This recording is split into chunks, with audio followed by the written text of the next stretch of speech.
তবে একটা কথা বলি, একের পর এক শয়তানি তো আমার পিছনে লেগেই আছে, তাই মনটা বড় চঞ্চল। মনে আমি তৃপ্তি পাচ্ছি না, শান্তি পাচ্ছি না। বলতে পারিস কোথায় গেলে শান্তি পাবো, কোথায় গেলে তৃপ্তি পাবো? কাজ করেন বাবু, আপনি আর আমি টাওয়ার চলেন, ওখানে আমি ফিটারি করবো। আমি আর তুই চলে যাব কোথায়?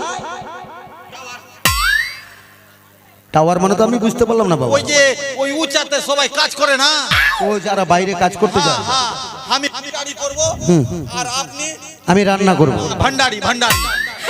ওখানে গেলে শান্তি পাবো। আরে গর্ধ, আমি যাব ওই টাওয়ারে? আমি যাব না, আমার কোনো অভাব নেই। তাহলে বাবু যাব শিকারে। ওটা আবার কি জিনিস? সেখানে গেলে শান্তি পাওয়া যায়। শিকার মানে বুঝিস না? আরে বাবা, মৃগ শিকার। হাই কপাল, তোকে নিয়ে আর পারলাম না। মৃগ মানে কি বুঝিস না?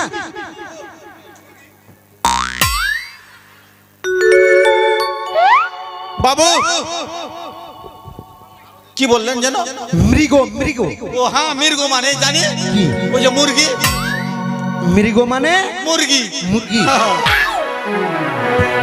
তোকে নিয়ে আর পারলাম না। আরে বাবা, মৃগ মানে মুরগি নয়, মৃগ মানে হরিণ। ও হরিণ। দেখেছিস কোনোদিন? হরিণ শিকার করতে যাবেন? দেখেছিস বাবু? যাবো ঠিক আপনার সঙ্গে, কিন্তু হরিণকে যদি শিকার করতে পারি কিনা বা আপনি পারেন, তা আমি কিন্তু একটা জিনিস নিব। হরিণের কস্তুরিটা আমি নিব বাবু। ওটা কি করবি? ওটা পান দিয়ে খাবো। তাই আগে রাজারা খেত, শুনেছি। ঠিক, রাজারা নবাবেরা এরা সব খেত কস্তুরি। তাই তোর খাবার খুব ইচ্ছে না? আচ্ছা ঠিক আছে বাবা, আর ঠান্ডা লাগবে না। যদি শিকার করতে পারি মৃগ, আমি তোকে দেব। কিন্তু আপনি ওটা করবেন, আমি কিন্তু অন্য জিনিস শিকার করব। তুই কি শিকার করবি? আমি প্রথমে মাছি শিকার করব। মাছি? কোনো কিছু ভালো জিনিস যখন খাচ্ছি বাবু, ওই খাওয়ার কাছে এসে ভন ভন ভন ভন এইরকম করছে। মানে খাওয়ার মধ্যে ওরা এসে বসছে, তাই আগে ওকে শিকার করবে। তারপর আরেকটা জিনিস শিকার করব। আর কি রে? মশা। কেন? রাত্রে যখন ঘুমাচ্ছি কিনা, কানের কাছে এসে বলছে মামু হো মামু হো।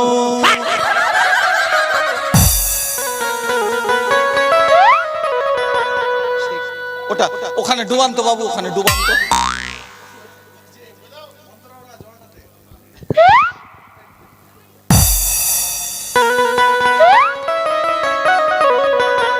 সেই কথা না বাবা, শিকার করবো আমরা হরিণ। ঠিক আছে বাবু। দেখেছিস কোনোদিন? হরিণ দেখেছি না। কেমন বলতো? রং কেমন? রং একদম কালো আলকাতরার মতো বাবু। আর আর আর হচ্ছে এত বড় বড় কান, এই বড় বড় কান, আর দাঁত হচ্ছে এই বড় বড় বাবু। সামনের দিকে দেখছে না? আরে বাবা, ওটা তো হলো হাতি। ওটা হাতি? হ্যাঁ, হরিণ দেখতে ছাগলের মতো। ছাগল? ছাগলের মতো, যেমন ছাগলের চারখানা পা আছে, ঠিক ওদেরও তাই চারখানা পা আছে। এবার গায়ে থাকে চাকা চাকা দাগ এবং রংটা হয় সোনালী বরণ। যেটা ছেলে হরিণ তার মাথায় শিং দেখতে পাবি, যেটা মেয়ে হরিণ তাদের কোনো শিং নেই। এখানেও তো ছেলে মেয়ের ঠিক আছে বাবু, আপনার সঙ্গে যখন যাচ্ছি হরিণকে ভালো করে চিনি। অবশ্যই, কালো দেরি নয়। আরে শিকারে যাবি এইভাবে, তাহলে অস্ত্র নিতে হবে তো। মাগে আরে অরণ্যের মাঝখানে অনেক হিংস্র জন্তু আছে, আমাদেরকে যদি একটা করে ওই ওই ওই অস্ত্র। অবশ্যই বাবু আপনি সামনে থাকেন, আমি পিছনে থাকি। তোকে আমি যা বললাম তাই কর। নিয়ে অস্ত্র নিয়ে আয়।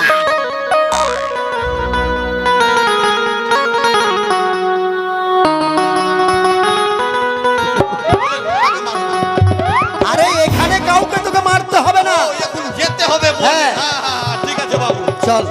আরে ঠকুরি, এই দাঁড়া না, আরে দাঁড়া ঠকুরি, করছিসটা কি? আরে বাবা, ওদের মারতে নেই। কেন? ওটা কি? ওগুলো হচ্ছে টিয়া পাখি। আমি মনে করছি আমাদেরকে নুসতে আসছে। ভাই কপাল। আরে বাবা, ওগুলো হচ্ছে টিয়া পাখি, বুঝলি? এদের মারতে নেই। এদের ধরে এনে যদি পিজাড়ার মধ্যে রাখা যায় তাহলে ওরা মানুষের কথা বলতে পারে এবং বুঝতে পারে। ভাগ্যিস বললেন, না হলে মেরেই দিতাম এখন। চল চল শিগগিরই চল। আরে আই চলে আয়, ওহি চলে যায় বনের পাখি টিয়া,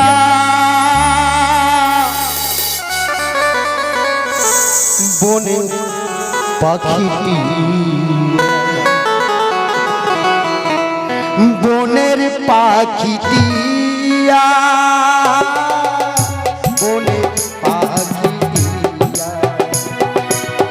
আই চলে আয়, ওই চলে যায়, আই চলে আয়, ওই চলে যায় বনের পাখি টিয়া,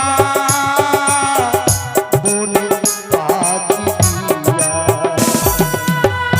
বনের পাখি টিয়া, বনের পাখি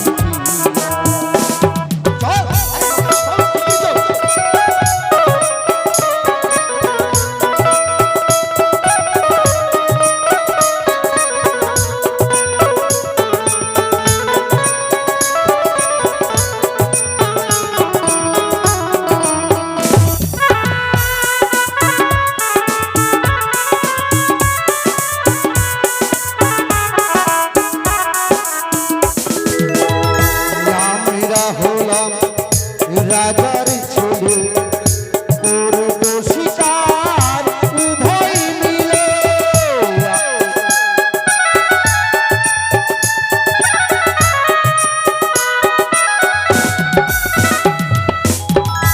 আমরা হলাম রাজার ছেলে, করব শিকার উভয় মিলে। আই চলে আই, ওই চলে যায়, আই চলে আই, ওই চলে যায় বনের পাখি টিয়া, বনের পাখি টিয়া। চল চল।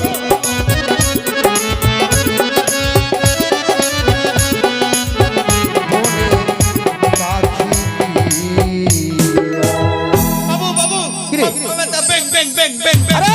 ব্যাং নকরি করছিসটা কি? ব্যাংকে মারছি ব্যাং। ব্যাংক শিকার করতে এসেছিস? লাফিয়ে আমাদের দিকে আসছে যে, আর গাল দিচ্ছে, ওর সাউন্ড করতে বলছে কি ব্যাং কি ব্যাং। হাতে দেখতে পাই না এটা আরে গাধা, ওরা নিজেরা কথা বলছে, ওটা? তোকে গাল দিচ্ছে না। আমি মনে করছি আমাকে গাল দিচ্ছিলাম। তোকে গাল দিচ্ছে, ও মানুষ, ও গাল দিতে পারবে?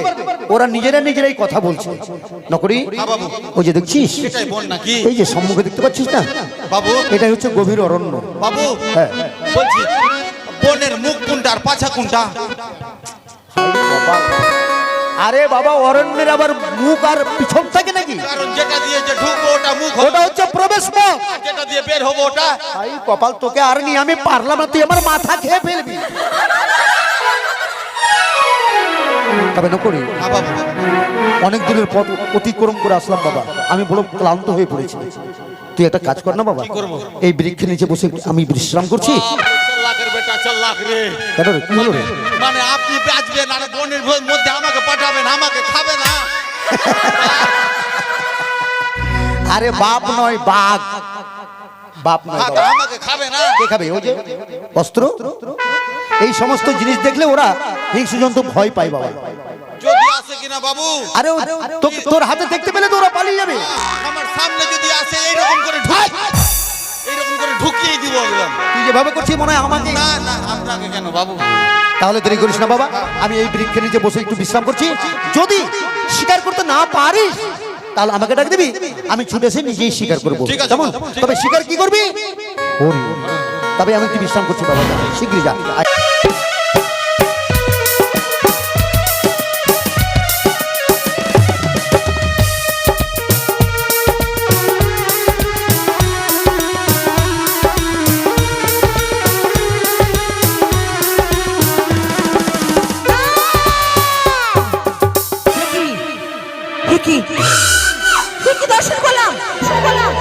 হইতে দেখলাম চন্দ্রধর যেন তার নবলক্ষীর ভোগীর বাগান কি আবার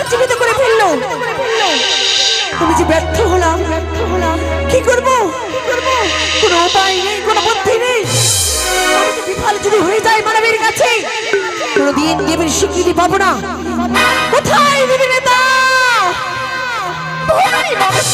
দেবী গো, বিচলিত মনে হয় কেন স্মরণ করেছিস পরে? তুমি যে যুক্তি দিয়েছিলে সেই যুক্তি বিফলে গেছে।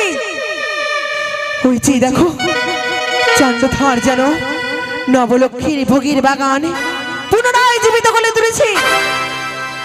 জীবিত করার পরে হয়তো পিতার মহাজ্ঞান মন্ত্র দিয়ে হরণ করেছি। দিদি, চন্দ্রধর যেন আজ ছুটে যাই গভীর অরণ্যে মৃগ শিকারে। কি করব, কোনো যুক্তি নেই, কোনো বুদ্ধি নেই। এটাই তো সুযোগ মনসা। সুযোগ? যুক্তি মতো যুক্তি সহকারে ছলে বলে যে করে হোক না কেন তার মহাজ্ঞান মন্ত্র হরণ করতে হবে। কি করি মহাজ্ঞান মন্ত্র হরণ মহাজ্ঞান করবো? মন্ত্র দ্বারা এক এক করে সকলে কিছু ফিরিয়ে নিয়ে আসে চন্দ্রধর।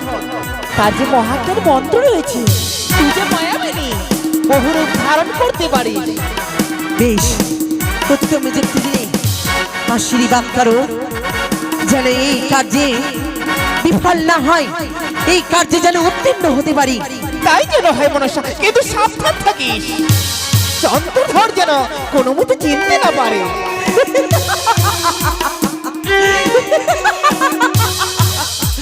না না না, আর বিলম্ব করবে না। ছালে বাড়ি কৌশলে যে করে হোক না কেন, সাধী মহাজ্ঞান মন্ত্র হরণ করতে হবে। তাই তো নাগের আসন নাগের ভূষণ পরিত্যাগ করি, মোহিনী রূপ ধারণ করি এই মুহূর্তে শুনে যাব আমি গভীর অরণ্যে।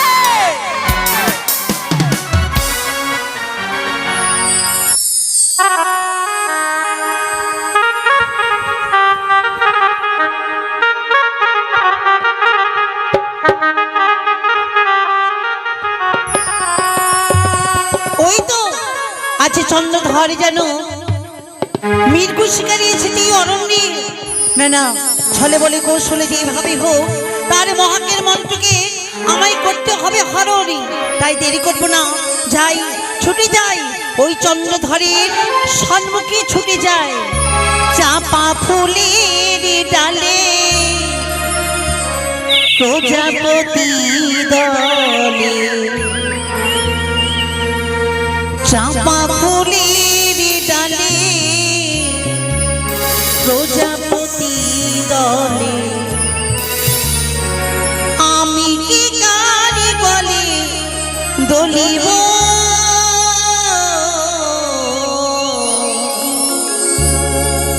মনে দরজা খুলিব, ও মনের দরজা খুলিব।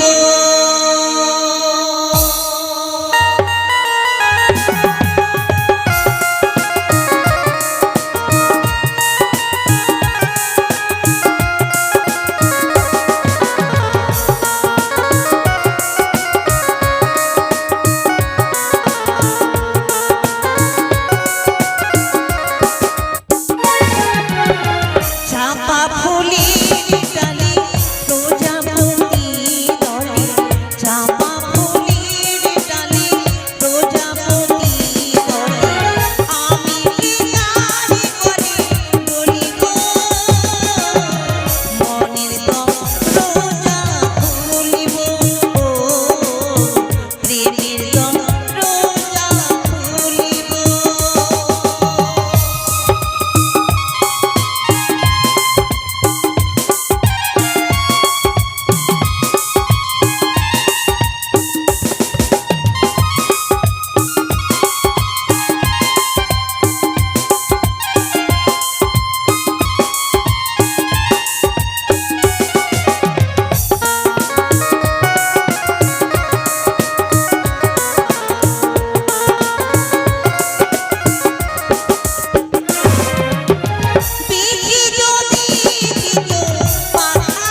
কৌশলে তার সম্মুখে আমাকে যেতেই হবে। যাক মা, গভীর জঙ্গল, কোন সাইডে যাব, কোন দিকে যাব?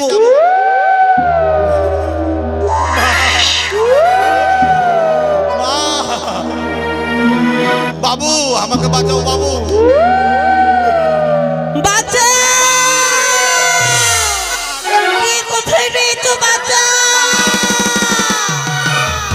বাবু আমাকে বাঁচাও বাবু, জান গেল বাবু। বাবু, ও বাবু, নকরি বাবু, বাবু, নকরি কি হলো রে? আমাকে বাঁচান বাবু। আরে বাবা হয়েছেটা কি?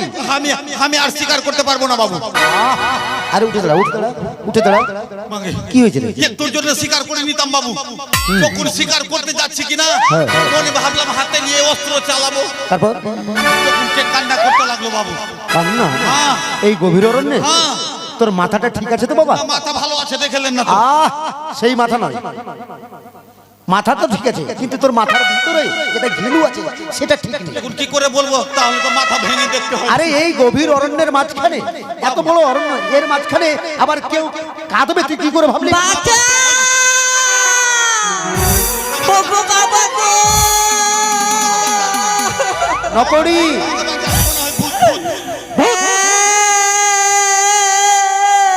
শোন তো, সত্যি তো এটা তো কোনো মেয়ে মনে হয় এই গভীর জঙ্গলে এসে বিপদে পড়ে গেছে, কোনো হিংস্র জন্তু তাড়া করেছে, তাই এইভাবে কান্না করছে। দেখ তো কোন দিক থেকে আসছে। আমি যাবো না বাবু। আরে বাবা আমি তো দাঁড়িয়ে আছি তোর পাশে, দেখ না কোন দিক থেকে আসছে। এদিক থেকে চল তো এগিয়ে যাই। ওগো বাবা গো।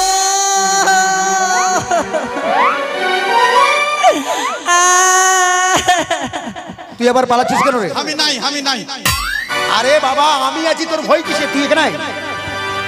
এই যে তোমাকে বলছি, কি এই গভীর অরণ্যের মাঝখানে তুমি এইভাবে একাকিনী বসে বসে কাঁদছো? তুমি জানো না এই গভীর জঙ্গলের মধ্যে কত হিংস্র জন্তু আছে? তোমাকে যদি এসে গ্রাস করে, তোমার জীবনে কোনো ভয় নেই? ভয়? হ্যাঁ। যার জীবনে কেউ নেই তার আবার ভয় কিসে? তার মানে? হ্যাঁ, আজকে সকালবেলা আমার পিতা হারিয়ে গেছে। বাবু, কি হলো? বাবু, আরে বাবা বল না কি হলো? বাবু এক কাজ করেন, আমাকে 10টা টাকা দেন। কি করবি 10 টাকা নিয়ে? সামান্য ওর ফিতা হারিয়ে গেছে, ওই জন্য এত সুন্দর মেয়ে বনে বসে কান্না করছে বাবু।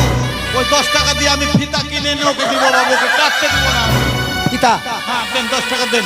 মেয়েটা এই গভীর জঙ্গলে এবং গভীর অরণ্যে বসে কাঁদছে ফিতার জন্য। আরে ভাষা বুঝিস রে? দিচ্ছি দিচ্ছি। দাঁড়া, দিচ্ছি দিচ্ছি। আরে গর্দ পিতা নয়, পিতা। পিতা মানে বুঝিস না? বাবা। ওর বাবার কিছু হয়েছে। কি হয়েছে তোমার বাবার গো? আজকে সকালবেলা সর্পের আঘাতে আমার বাবার মৃত্যু হয়েছে। তার মানে সর্পদংশনে তোমার বাবা মারা গেছে? হ্যাঁ। যার জন্য তুমি একাকিরে এই গভীর অরণ্যে এসে বসে বসে কাঁদছো? হ্যাঁ। শোনো, তুমি এসেছো মরতে, কিন্তু শান্তি যে মরণে নয় গো, শান্তি হচ্ছে জীবনে। আত্মহত্যা মহাপাপ, আত্মহত্যা করতে নেই। কিন্তু কি করব, বাবা ছাড়া আমার যে কেউ নেই। যদি তোমার বাবা বেঁচে উঠে তাহলে? আমার বাবা বেঁচে উঠবে অবশ্যই। কিন্তু কিভাবে? তুমি হয়তো আমাকে চিনতে পারছো না, পরিচয় দিলে ঠিক তুমি আমাকে চিনতে পারবে। আমি হচ্ছে চম্পক অধিপতি, নাম আমার চন্দ্রকান্ত সদাগর, যার কাছে আছে মহাজ্ঞান মহামন্ত্র। ও তাই বুঝি? আমি তোমার বাবাকে মহাজ্ঞান মন্ত্র জপ করে ভালো করে দেবো, কিন্তু কিন্তু শুধু নিলে হয় না গো, কিছু দিতে হয়। আচ্ছা তুমি বলো তো, আমি তোমার বাবাকে ভালো করে দেবো, বিনিময়ে তুমি আমাকে কি দেবে? তুমি যদি আমার বাবাকে ভালো করে দাও, তার বিনিময়ে তুমি আমার কাছে যা চাইবে আমি তাই তোমাকে দেব। সত্যি বলছো? হ্যাঁ। আমি যা চাইবো তা তুমি দেবে? নিশ্চয়ই। যদি বলি আমি তোমাকে চাই? আমাকে? হ্যাঁ। এই তুমি কি বলছো? হ্যাঁ গো। আমি কিছু বুঝতে পারলাম না। তোমার নাম কি বলো তো? আমার নাম চাঁদনি। চাঁদনি? বাহ, কি মিষ্টি নাম। আরে চা যুক্ত পত্নী চাঁদনি। চাযুক্ত পত্নী অসভ্য। চাঁদনী নাম খুব মিষ্টি নাম। আচ্ছা চাঁদনী, তুমি আমার ভাষা বুঝতে পারলে না? তার মানে যখন থেকে এই অরণ্যের মাঝখানে তোমাকে আমি দেখেছি, তখন থেকে মনে হয় তোমার ওই সুন্দর রূপে আমি হারিয়ে গেছি। ও তার মানে আমি তোমার বাবাকে ভালো করে দেবো, বিনিময়ে তোমাকে চেয়েছি আমি তোমাকে বিয়ে করে নিয়ে আমার রাজপ্রাসাদে নিয়ে যাবো। আর বাড়িটা কি হবে? বাড়িটা রানীমা, রানীমা দাঁড়া, তোর রানীমার দিকে একবার লক্ষ্য করে দেখেছিস? মেয়েটার দিকে একবার তাকিয়ে দেখ। মেয়েটার পায়ে যা রূপ আছে তোর রানীমায়ের সেটা মুখে নেই রে। বাবু এক কাজ করিয়েন না, আপনি বাড়ি চলেন। দাঁড়া, আচ্ছা বেশ, আমি যদি আমার বাবাকে ফিরে পাই তার বিনিময়ে তোমাকে বিয়ে করতে আমারই কোনো দ্বিধাবোধ নেই। সত্যি বলছো? হ্যাঁ ভেবে নাও তুমি তোমার বাবাকে ফিরিয়ে পেয়ে গেলে। বেশ। তবে চাঁদনী, এখান থেকে তোমাদের কত দূরে তোমাদের বস্তিটা গো? এই তো এই বনটি পার হলে আমাদের বস্তি। এই মানে এই গভীর অরণ্যের পাশে যে বস্তি, সেই বস্তির মানুষ তোমরা? হ্যাঁ ঠিক আছে। তবে চাঁদনী, আমি অনেক পথ অতিক্রম করে এসেছি, আমি বড় ক্লান্ত। তুমি সঙ্গীত জানো না? সঙ্গীত? হ্যাঁ জানি তো। সঙ্গীত গাইতে পারো তুমি? নিশ্চয়ই। তাহলে তুমি সঙ্গীত একখানা গাও। ওই তোমার সঙ্গীতের তালে ছন্দে আমরা পথ চলবো, বুঝতে পারবো না, তোমাদের বাড়ি গিয়ে পৌঁছে যাবো। আমি বাড়িতে রেডিওতে সঙ্গীত শুনিয়ে দিব। দাঁড়া, রেডিওতে সঙ্গীত শুনিয়ে দেবে? আরে বেশ তাহলে চলো। দাঁড়াও, একটু দাঁড়াও, চলো এদিকে। তো নকরি আমি তোকে একটা কথা বলবো। ব্যাপারটা হচ্ছে, ওর বাবা তো ভালো হবে আর ও তো আমাকে বিয়ে করবে।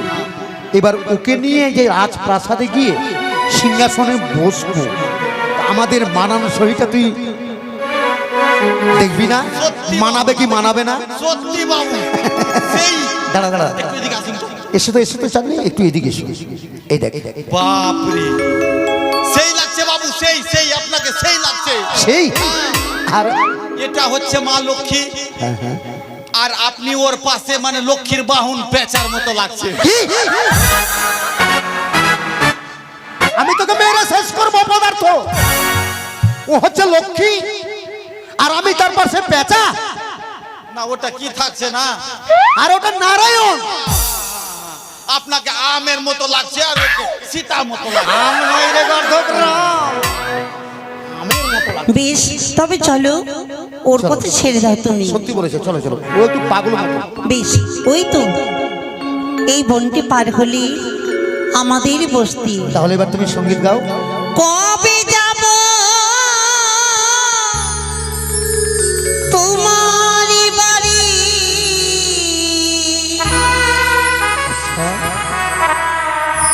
পিন্ধিয়া গোলাপের শাড়ি, তাই বুঝি? টিকলি মাথায় ঘুমিটা দিয়া রে।